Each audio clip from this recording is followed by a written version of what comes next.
Sometimes you have to do that because the easy challenge is one you'll get lazy with. The big challenge gets you hungry. Oh, how the tables turn. That's a heavy topic, and we need to focus on that. If not for yourself, then do it for your children. Black book is in black. Black book. Men Talk, Black Book. Oh, I put the wrong thing on. All right, everybody, what is up? It's Dr. Vibe here, host and producer of the award-winning Dr. Vibe Show, the home of Epic Conversations, and I'm the host of Epic Conversation, 2018 Innovation Award winner, 2020 Best Podcast News Award winner given out by the Canadian Ethnic Media Association. I also co-host and co-produce the only online show in the world for dads, fathers, and male caregivers that is sponsored by Dove Men Plus Care. And being part of that movement, we've reached out directly and indirectly to over 500,000 dads, fathers, and male caregivers around the world since 2021. And as always, I like to say you're blessed, highly favored, a magnet for miracles, solution for someone's problem. And just to make you aware, you are watching Black Men Can Talk, a show where Black Canadian men come together, have real, unfiltered conversations about life, culture, and community. I'm joined by one of my co-hosts this evening, Kofi Sadat. What is going on?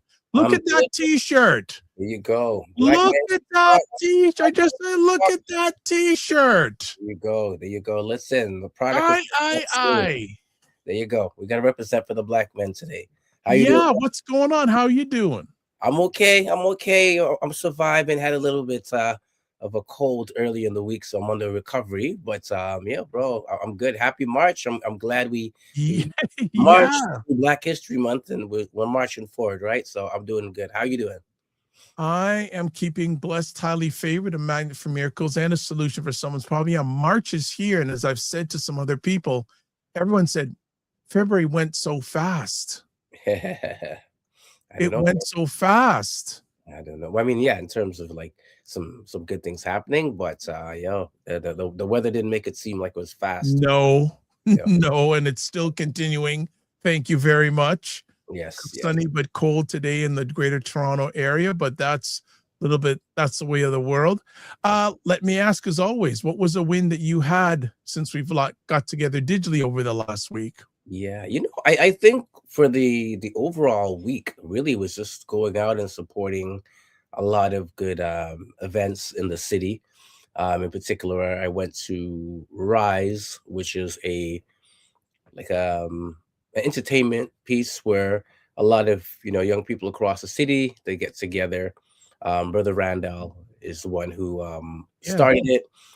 So they do a lot of edutainment, right? So a lot of cultural entertainment. So it was good to go out there. I hadn't been there for a while. I brought up some of the young men that I'm working with so they can be in community. And it's just really nice to see that good things like that are being maintained. And then I tried to do one of those all-nighters, a good events in Scarborough, saying what's up to Chef Karima. She does, hey, you'll love it. She does an event where at 11 o'clock at night till 3 in the morning. What? But it's a games night and some that's different. And delicious food like dinner. Some really good food. That I would check out. Wow, that was good. Actually, hailing up, I went to they're not plugging it. We're not plugging it, but I actually went to Chris Jerk. Oh, nice. In Markham, not their Birchmount location. Oh, yeah. I know the Markham one, by Kennedy. Yeah. Yes, Kennedy, just north of Steeles, and the food was on point. I was very impressed by the size of the location. I was gonna say, did you sit in or did you take out? No, sat in. Sat in.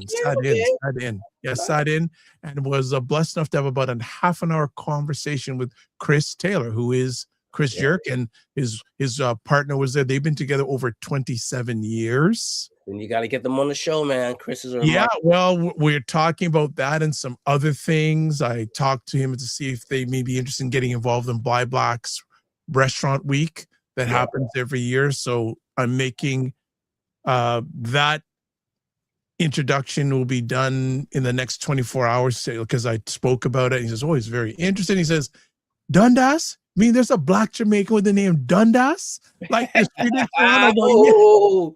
Especially nowadays, that's a very so it was a cool conversation, had a great time. So that was a win. And then this afternoon I had I had well, I was about 10:45 last night. I got a text message. I'm going, okay. And I look, and it's a person that I met at least 20 to 25 years ago. Right. And we keep in touch periodically. And where were they texting me from? They had just left the concert last night with Will Downing and Jeffrey Osbourne. Ooh, that's down at Falls View Casino. And I said, what? And I knew and I had mentioned that a while back, and I did not track to keep it up and find out what was going on. Said it was a great time, mostly Americans there. The thing that burned me, I said, man, why didn't you reach? She goes, oh, I thought you would have known, because her sister who got the tickets had 4 comps. Wow. And if she would have told me, we could have went, all it would have cost us was the transportation. Yeah, nice. So I told her, but we were on the phone for almost 3 hours. Wow. Like we had so much to chat and catch up with. And she may be part of the Dr. Vibe, one of the Dr. Vibe shows in the very near future. Not going to go any further, but we talked about it. Yeah. And so there's an potential opportunity to have this person part of the Dr. Vibe show, camera facing. Okay. In the near future. So I'm excited about that. So that is good. So so a number of different wins. And just one other thing, people, yes, Black History Month has finished, but Black History is every day. Hashtag Black History 365. That's it. We just started. All right. So what we're going to go to a break. When we come back for the break, we're going to do some housekeeping, and then I'm going to be introduced to a new friend, someone that Kofi Sadat knows for a while, but let's do a break. Watch Black Canada Talking live on Sundays at 5 p.m. Eastern, where Dr. Vibe and Cesar Dima Musa give their takes and POVs on news stories from a Black Canadian perspective. Check out Black Men Can Talk live on Sundays at 8 p.m. Eastern, where Dr. Vibe, Kofi Sadat, and Kofi Morris, where Black Canadian men come together to have real, unfiltered conversations about life, culture, and community. All right. So that's the double. So it's like a Black Sunday for men, because myself and Sidar Dima Musa were on at 5 o'clock. Nice. At Eastern time. And then Black Men Can Talk is on at 8 o'clock. Black everything. Black everything. Black Men Sunday. Black Men Sunday. Full force. I like full it. Force. As always, subscribe to the Dr. Vibe Show on YouTube and hit the notification button. Also, like the Dr. Vibe Show on Facebook, LinkedIn, Instagram, TikTok, Blue Sky, and Substack. If you want to advertise your business, product, or service, excuse me, on any of the platforms that I'm a part of, email me, dr.vibe at the drvibeshow.com. As always, if you want to call in, go to your favorite browser place, put in callme.road.com, use the code FSPL8L, and go to the next screen, put in your name, make sure echo cancellation is off, and just click on join conversation. And I think we already have a comment. Okay, that doesn't need to be there, so we're going to just put that for there today. Yes. All right, we have someone who's a brand new friend to the Black Men Can Talk family, but someone you know of, so I will let you do the introduction.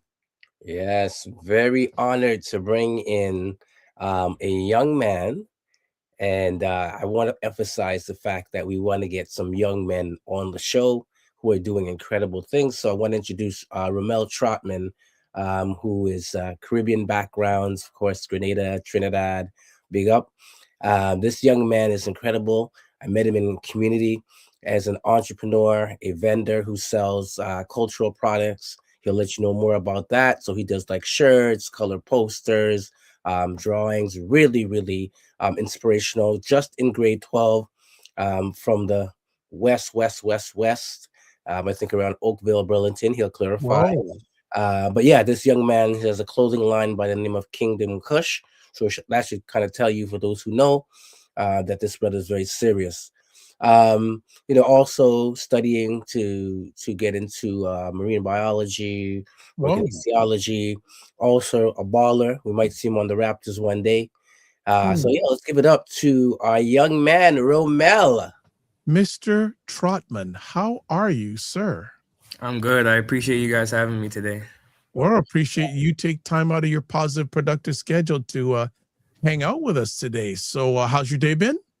My day's been good. It's been like really productive today. All right. Nice. Here, man. Kofi Sadat, do you want to kick it off, or do you want me to kick it off, sir? Listen, I'm going to let you kick it off first, and then I'll get into my questions. All right. So my first conversation piece is, what sparked the idea of Kingdom Kush Clothing, and how old were you when you decided to make a reel? Because you're not that old, but I'd like to know, how did the idea come about, and when did you decide to make it a real deal? So when I was 15, I was talking to my parents. I wanted to get a job, but I didn't want to work for someone else. So my mom approached me with the idea that since I know my history and a lot of people don't, I should find a way to teach people about the history that is like swept under the rug.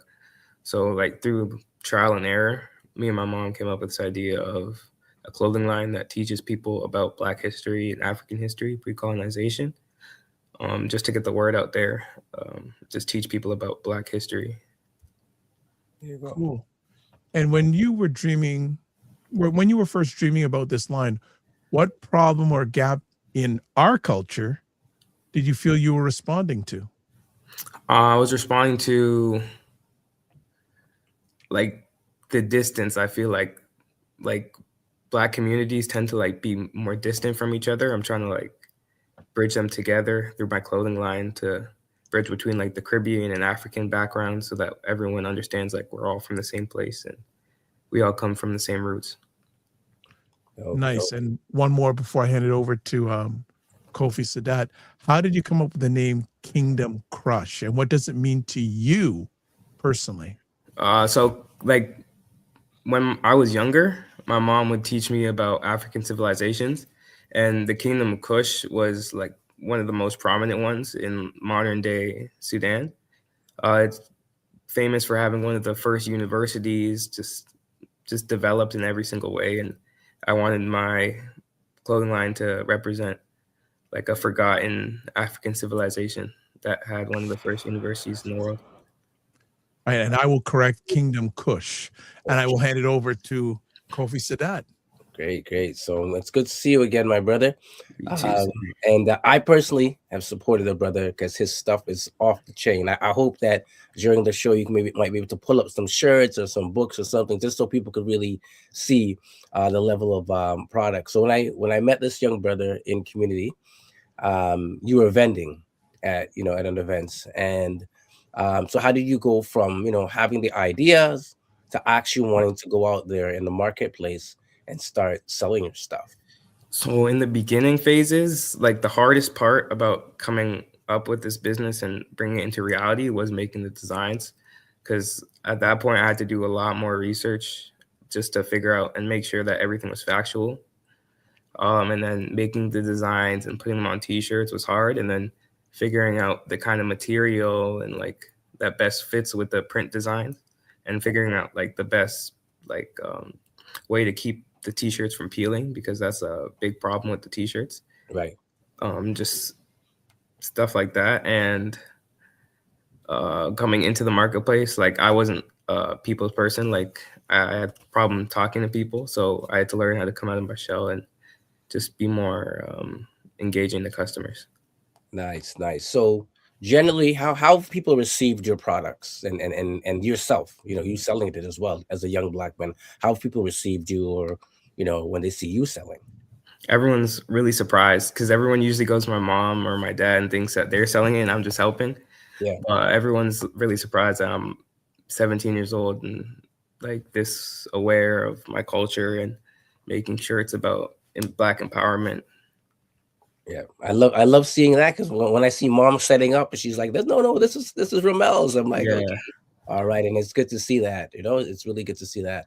So how do you think what you're doing, can inspire other young Black people? Like, in what ways do you see it inspiring folks?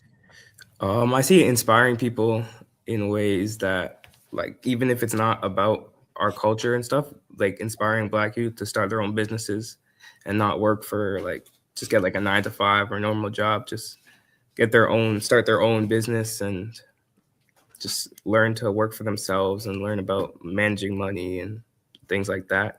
And then within the culture, just learning about our history and where we come from, because like I can speak from experience, like the school education system doesn't teach you about Black culture.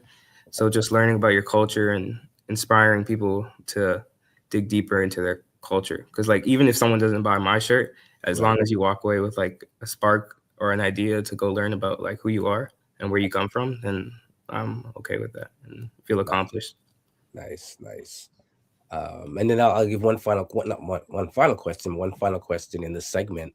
Obviously, there's always going to be challenges, right? So what challenges have you experienced as, a young Black person trying to get this business, out there? The main problems I faced would be marketing, because as like me, I grew up without a lot of technology in my life. So I had to learn how to market things and just get out there online and social media. Right. And then within like vendor shows and stuff, like at certain vendor shows, like the crowds aren't always there. And like some people aren't always like drawn to my clothing or just drawn to some other stuff. And then you like that discouraging effect that comes, can't always get discouraged though. Like as I've gone, I've learned that like there's going to be ups and downs and you can't get discouraged and always have to have confidence in the product you're selling. Oh, I love it. Okay. All right. I'll pass it on to Dr. Vibe. Yeah. So you talk about educating people on Black Egyptian history and African kingdoms through your design and coloring books. What key truths or myths are you trying to correct? I'm trying to correct the fact that everybody thinks Black history started with slavery because that's what we learn in school. But Black history was like vibrant and like colorful before slavery. Like we had civilizations in Africa that were very developed and very advanced in many ways. So I just want everyone to know that that's how Africa was like before. And also about the contributions that Black people have had to society as it is now. Like even me, like going to school, a lot of people don't know about like the like programs like the Black Panther Party or like stuff like that. So I'm just trying to teach people, even my age, just about some stuff that they might not have known about Black history. Nice. And also, which specific figures, gods, or stories from Kemet or Kush show up most in your work, and why did you choose them? I usually gear towards Egyptian gods. The main ones I gear towards are Osiris, Ra, and Anubis. I always gear more to Anubis because I feel like I got like more of a connection to Anubis, and he was always my favorite. Ra is the creator of everything, so I have to have him. And Osiris is, through what I've learned, has the most interesting story towards me. Like he was at the top, and then his brother spitefully killed him, and then he rules from the underworld. And those three just come up the most in my pieces. I love it. So that's the whole theme of my brother's keeper. You know what I'm saying? Like, and sometimes we have challenges as, community, specifically as men around those pieces. So it's good that you're illustrating. Maybe you can, again, part of this is that we're in class here and just letting people know as well, who's watching the Black Men Can Talk show, it's never an empty cup. So we're moving both ways. So educate us a little bit about who someone like Anubis is. You said that's one of the figures that you use. So who is that person and what's the significance of Anubis? So Anubis was the god of the underworld. He would guide people safely from the judging stage to the underworld or the afterlife. And that was kind of his job. He would just be there as a gatekeeper to the safe side of the underworld, just guiding kind souls and who have been judged based on their life and good deeds they've done while they were alive to the underworld. Okay, I love it. I'll ask one more question before, if it's okay, Dr. Vibe. No problem. Do you have anyone in particular or any bodies that have inspired you to be on this journey of of self and creating products that represent our community positively? Is there anybody who's inspired you? My mom inspires me the most because without The her, that's the right answer. yeah, without the teachings and everything that she's done for me, like I wouldn't be here. Like even just the idea to start my own business and just everything in general, like my mom helps me with everything, and I would be a mess without my mom. There you go. Mm. And And you wouldn't be fed either, right? Yeah, just everything in general. There you go. So shout out to moms, but also I think it's important, parents, that we're supporting the visions of our children. Whether it's our physical children or our community children. But I think it's very important that parents and members of the community support our young people, right? So yeah, I want to ask some quick questions here for conversation pieces. How do you balance making something that looks fresh and street ready while still carrying a deep educational message? That was a hard thing to figure out in the beginning because I wanted it to be like inclusive to younger people, but still like have a message and everything. So I tried to like change designs and gear certain like designs towards things that would catch the eye of younger people, but still like have like writing on the back that tells the story about what's on the front. So like I actually have a piece here. It's an Ankh sweater, right? And then the story of the Ankh and the meaning of it on the back. Nice. And then the word Ankh, key of life, on the sleeve. Okay. It's just stuff like that, just to gear towards the younger generation while still carrying the message of Black culture and history. So as a high school student running a brand, what's been the tough, actually I'm going to skip it because you said marketing was the toughest. So let me just skip to this. Have you ever felt underestimated because of your age, and how did you respond to that? Yeah, there's been a few occasions where I feel like people have passed me by, like at vendor shows, because they think like my business, like just taking a look at me and my age, like seeing that I run it, they just think like it's not going to be the best because like I'm so young and I don't have as much resources as someone older than me would have. So that's the main overlook that I see from my young age. Also want to ask, what's one mistake you made early that taught you a big lesson? That's a good question. So with me, like my clothing, the mistake I made was a certain type of print called vinyl. It there's like you have to cut it a certain way and then put it on the shirts, right? And it would rip very easily. Okay. And if you didn't put it on a certain way, it had like the chance of sticking to itself. Right. So that was the biggest mistake I made, and I learned how to get around that and use different printing methods like DTF and heat transfer paper. Right. Kofi Sadat, back to you. For sure.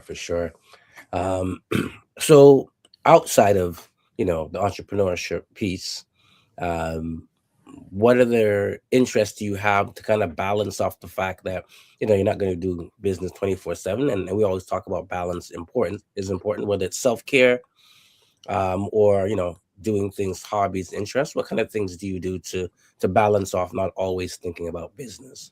So me, I go to a basketball prep school. So like for me, basketball is just, other than my business, basketball is life.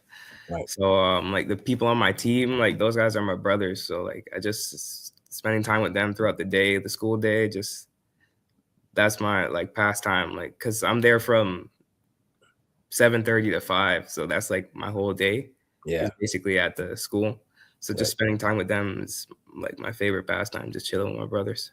Okay, I love it. Go ahead. And yeah. So when someone buys one of your products, what change do you hope happens in their mind, their conversations, or their confidence? I'm hoping that the person who buys my product, even if they're not Black, I hope they have a desire or a spark, just a little like light switch in their brain to go and find out where they're from or like just a spark to go talk to their parents about their lineage or just where they originate from, and just to learn about like the advanced society of where they come from and how they got to where they are, and the founding fathers of who got them to where they are. Nice. So also, I just want to ask a question around. I mean, obviously, you're here, you're in the moment. I'm assuming you're in your last year of high school. Am I correct? Okay. So in terms of, I guess two things. In terms of the clothing brand and the other products, what's your vision ultimately? Where would you like to see, if you had your wish list? Where would you like to see this go? And then other than that, what are your future visions for yourself? A vision for my brand would be to branch off into something I feel like that would be even more fashionable for people my age, because the way like I see it right now, like a lot of young people aren't buying my shirts and my designs and stuff. It's more of just like older individuals who are buying my stuff. So like just maybe limit down the amount of like writing on the back and like make a more like modernized design would be the vision of my goal. And hopefully just branch this into the sky's the limit. So just like maybe even like a brand as big as Nike or Adidas one day. Love it. And just my goals in general, I would like to play professional basketball, study kinesiology or marine biology, and just especially marine biology because I like animals. So just that'd be my professional goals. I'm here laughing in my head because my youngest son, actually my son's the same age as you, and he kind of wants to study the same thing. Well, nice, like marine biology or zoology, something with the animals. I'm like, okay. Have you considered any schools you're looking at now? Not yet. Okay. All right, all good. Do you want to go ahead, Dr. Vibe? Yeah, I think I don't know if I have anything. You have covered a lot. You always hear that phrase, when I was your age. No, when I was your age, I wasn't this forward thinking. So I think that is fantastic in regards to that. I guess also too, how do you see your coloring books alongside the clothing to keep learning going beyond just wearing the piece? So for me, the coloring books were a branch between the designs and like people under my generation. So like little kids. So like I actually have some coloring books here. This is my Egyptian coloring book. Nice. So like this page here, like my idea was the parents can read while the child draws. Nice. And there are more pictures than reading, just to keep the child engaged. So yeah, that could be like a bedtime story or any type of story that engages the child and the parent into learning or sparking in that new idea. What is the thought process you go through before you produce a new piece of clothing line and when you produce a book? What sort of thought process do you go through? For me, my books usually are based off of what's already in my clothing line. So like I have a new book coming out. It's a hip hop coloring book. So it's usually based off the pieces I already have. And then when it goes into a new piece or a new like line of clothing, probably just anything I see throughout the day that could just spark an idea. And then I just write it down on my phone. That just sparks a new idea into making a new line. Or so do you draw yourself or do you do digital? How do you get the images? For the coloring book, I use AI for the pictures. Right. But I do draw myself. Okay. And what do you find? What is the difference, in terms of, or even preference, right? Because we had a conversation last week about AI with one of our guests, and obviously you say you do freehand as well. So in terms of yourself, is there any preference? Do people, kind of lean towards one or the other? I feel like the AI captures more details than the freelance hand could capture. Like with AI, you could make up any picture or take any picture and just make it into a coloring book page, just by changing the colors of the picture. And it captures all the details properly and all the details that could be used in the coloring book. Nice. That's Right. it's very Well, good. is there anything? I mean, if somebody's thinking about, it doesn't have to be a young person, but if somebody's thinking of getting into a similar, line of business, what kind of advice would you have for them? Piece of advice I would have is just start it. Like, you're not going to get younger than you were this minute or today, so you might as well just start it now. If it's not successful, then it's not successful, but at least you tried. Right. I love that. So are your classmates aware of the work that you're doing, or is it just something that is in the community? Yeah, my classmates are aware of my clothing line. Numerous of them have been supportive of my clothing lines. And when I went to a normal high school last year, I had the chance to bring my clothing line into the school for a Black History Month event, and I sold it to some classmates and people I know at school. Nice. I was just thinking about that, as we're having a conversation around, have you ever thought about getting any of your work into the actual school system? Because, as you mentioned before, that's not really reflective of most of our realities of, young Black people in school. The curriculum, the images are not always culturally connected. So have you ever thought about, maybe petitioning some of these schools, especially the younger ones, about getting some of your products in there? I've messaged members of the school board I used to be a part of, and my mom works in the school. Right. So she's messaged and talked to principals and higher ups at the school, but I haven't got any updates as of right now. And yeah, I haven't got any updates as of right now, but I'm still trying and pushing. All right. So for anybody listening out there who's in the school system that has a level of influence, please hit up our young brother Romel at Kingdom Kush. Definitely check out the website. A lot of good, just products, but information is on the site as well. So I love that as well. So, and then I'll give another question, because I know we're going to be playing a video very soon, interview that we did. But are there any particular books that you read to, for your cultural inspiration? Because again, you're saying you're coming in with, obviously a lot of cultural knowledge, but are there any books or any authors that that you read that kind of inspires some of the ideas? There's an author. I can't remember his name off the top of my head. My mother has a bunch of books upstairs. He writes books about the Book of Negroes. He wrote the Book of Negroes. I just can't remember his name. Oh yes, yeah, that's Lawrence Hill. Lawrence Hill, yeah, Lawrence Hill.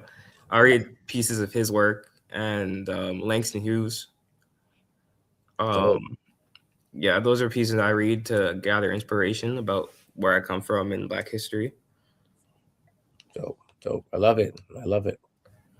All right. I don't know if you have any not final words, but we're gonna be playing a video. We'll ask you to stay on, just to kind of set it up for people. And this is probably somebody that you definitely want to check out as well. His name is Anthony Browder, and he's an author. He's a lecturer. He's done trips to Egypt or Kemet over 26 trips over the last 20 years. He takes groups of people there and goes into the tombs, goes into the pyramids, and really just a lot of the same imagery that you have, he kind of goes into it. So he was here in Toronto this week, and I had a great opportunity to hear him speak as well as to interview him. So we'll share that, and definitely we can do some reaction. I don't know if you're going to take a little bit of a break, Dr. Vibe, while I set it up, or if we can go straight into it. If we can go straight into it, that would be the best. Right. Yeah, because I know that our guest, his time is probably limited, so don't want to delay. And thank you, Romel, for hanging around, because I believe, as Kofi Sadat said, that you'll get a lot out of this also. So definitely looking forward to seeing this conversation. I know Paul is a big admirer of Mr. Anthony Browder, so I know it's going to be really good for all of us. Okay, I see Paul is getting it set up here. All right, so please let me know if the sound is coming through. Welcome to the Black Men Can Talk show. My name is Kofi Sadat. Yeah, And today we got are some audio here. Can it go any louder, or is that it? Anthony Browder, formerly known as Tony Browder. When we used to Maybe read his book, as you can see back in the day, this is a classic, the Browder Files, which is here. I'll pause. Yeah, no, go beside the volume. The volume thing, turn it back on. Yeah. Click on the play, and then the volume. Okay, so that's gonna be the maximum. So just click on it. Yeah. Okay. Call it one of the blueprints for the Kemetic and African image revolution. Again, thank you very much, my brother, for being here. My pleasure. There you Good go. to be with you. There you go. Sir. So those who are not familiar with who you are, kind of maybe give us a little bit of your background, so they can get a better idea of who Anthony is. Sure. Well, I'm from Chicago and moved to Washington, D.C. to attend Howard University back in 1971. I was introduced to a whole new world, met Black folk from all over the world in Washington. And my awareness, my consciousness of who I was as a person of African descent expanded. And I have cultivated an interest in African history and culture as a result of meeting Ivan Van Sertima in 1977. He made me aware of a world that I never knew existed. And that prompted me to begin to read and study more about African history. I wound up going to Egypt in 1980 with Dr. Ben. Fast forward to today, I've been to Egypt 68 times. I'm doing my last 3 study tours to Egypt this year, in 2026, during the summer and in December. And been excavating tombs in Egypt for 15 years via the Ancient Restoration Project. We have uncovered a number of interesting artifacts relative to the 25th dynasty, excavating tombs of Kushite priests on the west bank of Luxor, Egypt. And just came out with my latest book, the 3rd volume of Browder File Essays, entitled A Browder Perspective, My 50-Year Journey to Enlightenment. So I'm here in Toronto today to spread the word and to warm things up in this cold ass place. There you go. All right. So you definitely mentioned Egypt or Kemet. Mm-hmm. And those folks who obviously are wondering, and the question is, why Egypt or Kemet? Well, what significance does that have in our collective history as Africans? Egypt is the Greek name for the oldest documented civilization known to mankind. Most of the names of African people, places, and things have been changed by non-African people. Egypt is a Greek word, Sphinx is a Greek word, pyramid is a Greek word. So if we don't know the original name that African people named their lands, the people they interacted with, and the objects that they created, then you don't know anything. Egypt has provided the world with the very first example of what human beings were capable of doing when they are connected to land, the creator, and each other. So we find that Egypt is the oldest documented civilization known to mankind. Egypt is a civilization that thrived for over 3,000 years. So we have numerous examples of African excellence that we can build upon. So that's been my initial fascination with Kemet/Egypt. And I've been blessed to have been involved in archaeological excavations, which deepen my understanding and my appreciation for this African culture. And what my specialty has been to identify the elements of this ancient civilization that have surfaced all around the world. So my second book, Nile Valley Contributions to Civilization, lays out the architectural, the symbolic, the religious, the cultural contributions that people of the Nile Valley have contributed to the entire planet. And I'm focusing my time and energy on being an advocate for telling our story, because others have appropriated what our ancestors have done without acknowledging the source or giving credit where credit is due. So I'm proud to be a vessel through which these ancestors can speak, and let the world know who they are and what African people have done, regardless as to where we may find ourselves on the planet today. So that being said, I'm sure that globally, this is a perspective that our young Black men are often being challenged in the society in terms of, sometimes according to the stats, they're being, not as well in school, unemployment, about violence and those kind of things. But what kind of inspiration do you think that them knowing about some of the great things that we've done in our history would be able to propel them to go forward? So what kind of things could we share to inspire our young Black men? Sure. Now, this is my first time in Toronto. Yes. And I've been talking with several people about issues that are confronting African-American males here in the city, and they're no different than the problems I grew up with on the west side of Chicago. It's no different than the problems I've seen in Washington, D.C. or any other place in this country. And what we're dealing with is a social condition that is the result of people having been starved of accurate historical and cultural knowledge. And as a consequence, we see that many of our young people think that to be smart, to be intelligent, to be articulate is to be white.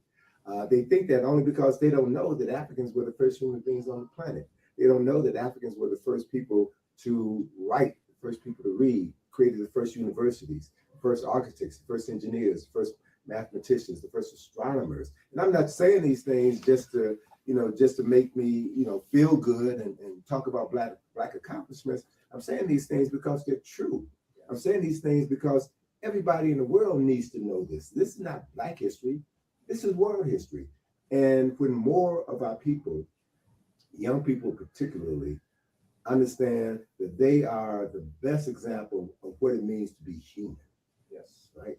And so as human beings, we've done what no other people on the planet have been able to do, which means that they have inherited these traits and these abilities. So they just need some people in their space, and sometimes in their face if necessary, to remind them who they are. Human beings don't disrespect other human beings. Human beings don't call other human beings out of their names. They don't denigrate the women. They take care of themselves, they take care of their communities, and they build something for future generations. That's our legacy. That's what we've done longer and better than any other people on the planet. So in my work with young people, this is the message that I impart to them. And as I'm sharing this information to young folks, they sit up straight. They pay attention. They dig in and they want more, right? And as a consequence of them being exposed to information that resonates with their soul, they know it's the truth. They feel it. They hear it, and it's what they've been waiting for. And as a consequence, when you give them the truth, when you feed them truth, it nourishes them, and you see a reflection in everything they do, right? And so that's the job of responsible brothers and sisters, such as yourself and those that you work with. That's our job, to model for young folk and to teach them who they are, because these systems that we've been exposed to are not going to tell them the truth that they need to know to become better human beings. That's our job. And when we do our job correctly, we change the consciousness of the children within our community, and those children then go out into the world and change the world. So again, referring back to image, I know you talk a lot about image, and I think this is almost like Afrofuturistic, I would say, because you were ahead of the curve when it comes to these pieces. I will say that. So just when you speak a little bit to the importance of image, in particular in our generation where everything's very content driven, we're in quote unquote the information age, a lot of imagery is coming forward, both negative and positive. So let's talk about what kind of impact could, being mindful of the imagery that we're putting out there to this generation and to ourselves. Sure. Well, I think it was the Chinese who said that a picture is worth 1,000 words. Pictures have the ability to convey quantum amounts of information in minute particles of time, which is the reason why hieroglyphics or metanetra is such a powerful form of communication, because you're speaking to the conscious and the subconscious simultaneously. So the cover of this book has done a lot to draw people to it. There's also an illustration. This particular illustration in the book, right here, this particular illustration is one of the most common, particularly the one of the brother rising up out of Africa with his hands raised in the air. This particular image is one of the most popular tattoos used by brothers in the military. I was in I was in Japan, 1994, at an Air Force base in Misawa, the north of Japan. As I'm walking around doing presentations, talking to folks, I see brother after brother after brother with this tattoo, right? And so when I inquired about it, they said, "Oh yeah, we go over to someplace in Alaska, right, for R&R, and there's a tattoo artist there who does all of our tattoos." Yeah. And I'm getting pictures from brothers in prison with that tattoo. Right, so it's the image of an African from the Nile Valley rising up in his full power and glory that speaks to our subconscious mind, because we know that's us. Yes. Right? So images have the power to speak to the subconscious mind. And when you're in tune with those images, and they can be reinforced by words of power, right, then the two processes working together will transform a sleeping mind into an awakened consciousness, which then has the capacity to peer into the future and create the world that their children's children are going to inherit. And that's what this whole thing is all about. It ain't about the now. Yes. It's about the now to come. It's about the future. It's always about the future. And so everything that we do, everything that we say should be geared toward creating the world that our children's children are going to inherit. And to the extent that you do that is the extent to which the ancestors and the Creator will empower you to create that world and to preserve that world, because that consciousness is what makes the world a better place. And we can certainly use that consciousness right now, because you just turn on the news and you see the world is going to hell. America has lost its mind and it's about to drag the rest of the world to hell with it. That's only because there needs to be a shift of consciousness in order to restore Ma'at, in order to restore circumstances that are more favorable to human beings being able to fully express themselves as the sons and daughters of the Most High. Sure. Okay. That was a great conversation. Really good. Really good. There you go. Since I'll let since it's all about the future, Romel, any comments you have or any questions you want to ask Sadat about that conversation? I love the part where he talked about Kemet or Egypt being addressed in a Greek manner. It's like all the gods, I've addressed this. All the gods on my shirts and even in the books are using the names Ra and Anubis, but these are the Greek versions of the names for them. And I've tried to learn how to incorporate, like Osiris's real name is Asar. That's his Greek name. I've tried to incorporate that, and I'm starting to incorporate that into my brand. And just like subconsciously or consciously, just recognizing that and trying to fix it. Nice. Well, I can tell when Paul was talking about this gentleman coming down, I could feel the excitement in his voice, and I can understand why. Yeah. And his many different ways of showing his intentionality of educating the next generation. He's very, very intentional about it. He's very passionate about it. Right. And I thought that was really, really, really good. And again, he's a master storyteller, right? So showing what he does through his lived experiences and others' lived experiences, very powerful, very intentional. Again, I love his focus on the importance of the future. It's all about the future. And I thought that really stood out in the conversation that we saw. 100%. And then connecting some of his work to, what you're doing, Romel. I always emphasize on the image revolution. So when you look at the images in the books and stuff like that, how it's so important, because, in terms of language, we know it's not just all about the written.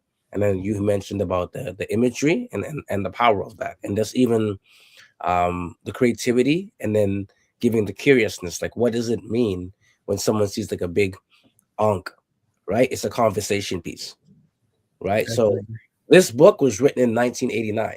So that shows you, brother, how you in alignments, X amount of, eons or, decades later, For you to be, doing this piece, which is important, which is the image, revolution, because, there's a lot of things, especially as African people, when it comes to image, we see we barely see images that honor ourselves and our ancestors and our contributions. So definitely I would recommend that, if you are looking to get some books of inspiration, anything by Anthony Browder. He just came out with a new one called A Browder Perspective that talks about the last 50 years of his work. And the rest of the interview is on my channel called A Right Way Home, RITE, A Right Way Home. So on YouTube. On YouTube, you can see the rest of the Let me comments. just put that up. Yeah. Paul, how was your experience? Because I know this was something you were very reflect on your experience. Yeah. It was like mind blowing, to be honest with you, because this is somebody definitely that I've been inspired, and to actually meet him. And the most important thing is he's so down to earth. He's just chill. And we're making jokes, acting, about some of the work, some of the people that he's been around. But more importantly, I was shocked that this is the first time he's been to, right? And a lot of his contemporaries who do a lot of work in what they call Egyptology, have been here. The other thing, I thought was really inspiring, and I told your mom about this book, Romel, so you have to remind her. He said the person that's inspired him was a Caribbean person, a Guyanese, Dr. Ivan van Sertima. He wrote the book, They Came Before Columbus. What he talks about in that book is that, we were here before the slave trade. We had built ships in Kemet or Egypt or Kush, and we'd sailed over to this world. And how, he unpacked, the evidence in places like, Mexico and South America and North America itself. We've been here. And I think that changes the narrative, because we're not solely victims of just being here, but we actually were here. And there's so much proof. Even we talk about the young men that actually helped to translate the language when the first settlers came to, I guess, Upper Canada at that time. I'm forgetting his name, but the young man who basically spoke the indigenous languages. So he was able to translate that for the white settlers. Mm-hmm. So obviously the only way you can speak a language or know a language is you'd have to know that language before. Yeah. Right? There's no way, if I don't speak, whatever language, then I wouldn't be able to translate that for you.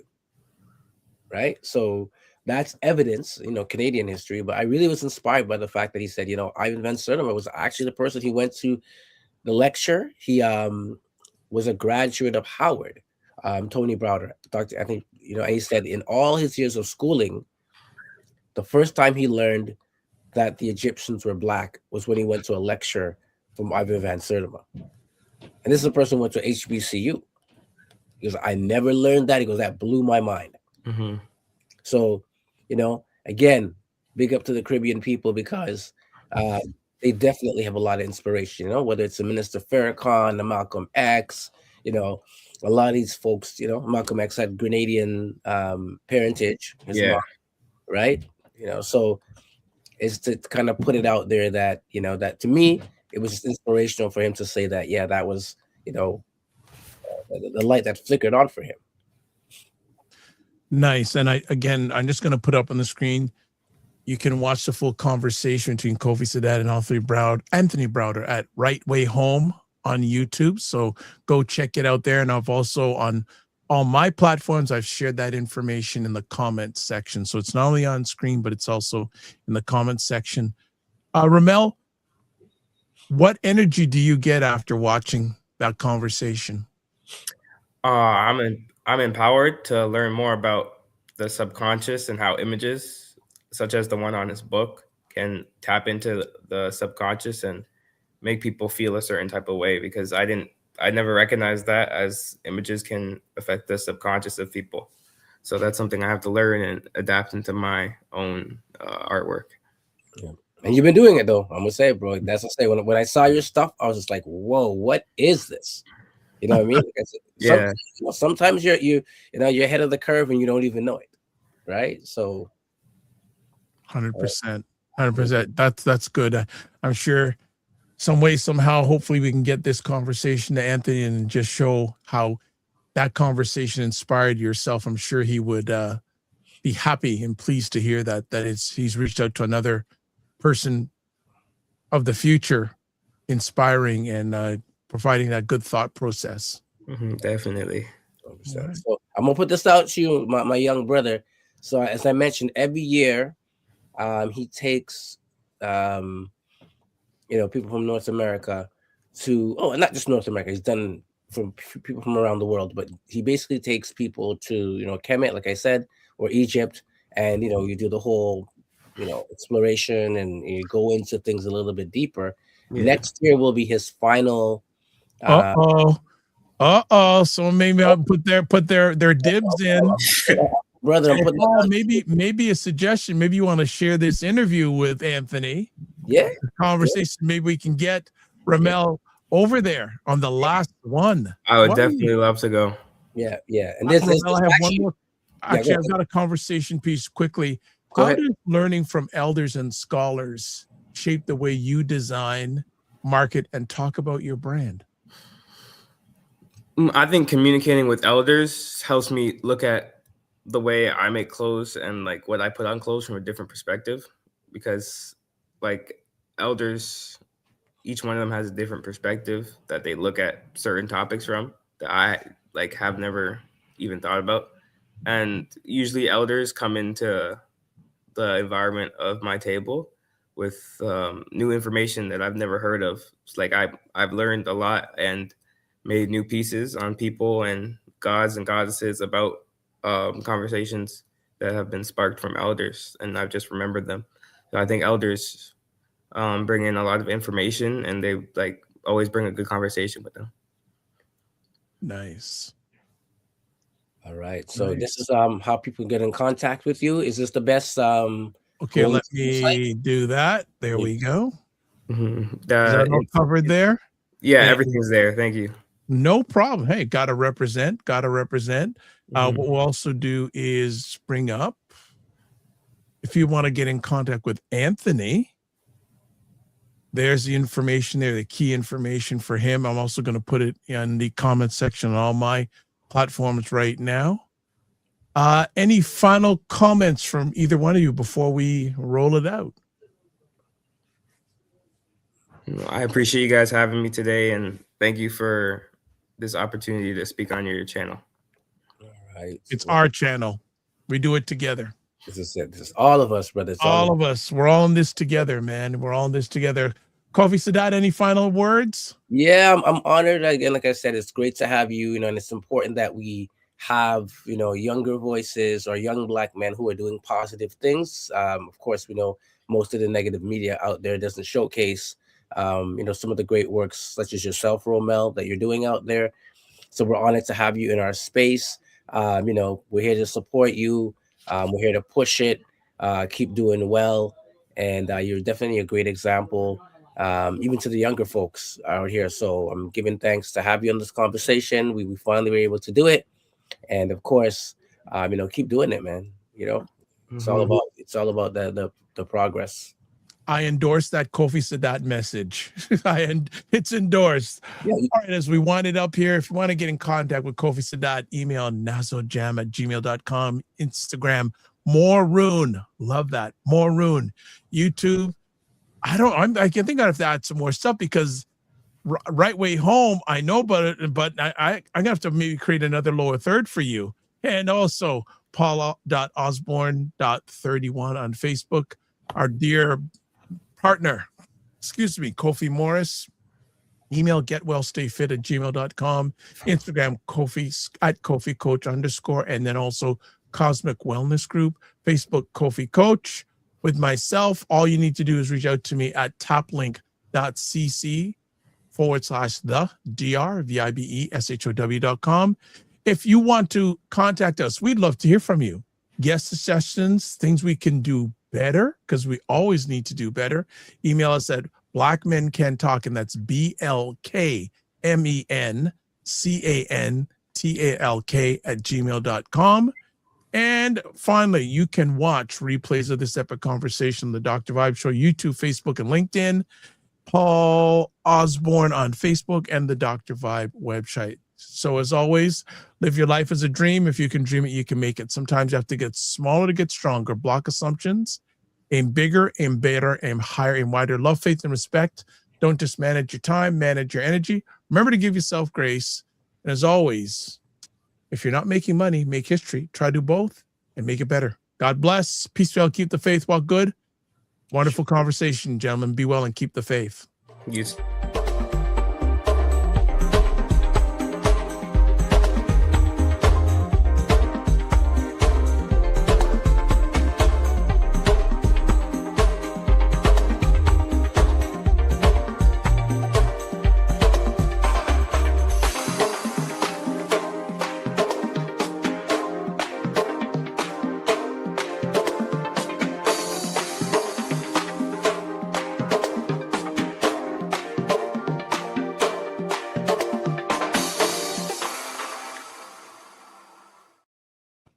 Well,